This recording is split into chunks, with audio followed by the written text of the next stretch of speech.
ভারতের পররাষ্ট্রমন্ত্রী এস জয়শঙ্কর এবং যুক্তরাজ্যের পররাষ্ট্রমন্ত্রী ডেভিড ল্যামির মধ্যে ৫ মার্চ যুক্তরাজ্যের চেভেনিং হাউজে একটি বৈঠক অনুষ্ঠিত হয়েছে, যেখানে তারা দ্বিপাক্ষিক সম্পর্কসহ নানা আঞ্চলিক ও বৈশ্বিক বিষয় নিয়ে আলোচনা করেন।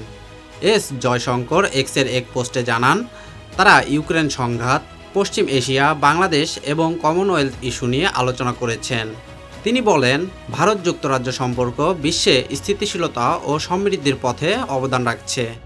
বাংলাদেশে শেখ হাসিনার ক্ষমতাচ্যুত এবং তার নির্বাসন বিষয়েও আলোচনা হয়েছে, তবে এ নিয়ে বিস্তারিত কিছু জানাননি জয়শঙ্কর।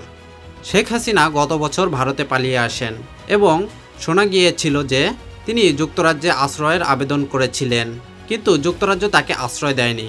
এছাড়া যুক্তরাজ্যের লেবার পার্টির সংসদ সদস্য টিউলিপ সিদ্দিকের বিরুদ্ধে দুর্নীতির অভিযোগে তদন্ত চলছে। গত জানুয়ারিতে তিনি পদত্যাগ করতে বাধ্য হন।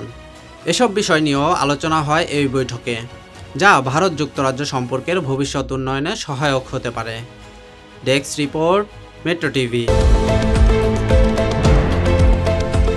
দেশের পাশে, বিশ্বের সাথে, মেট্রো টিভি।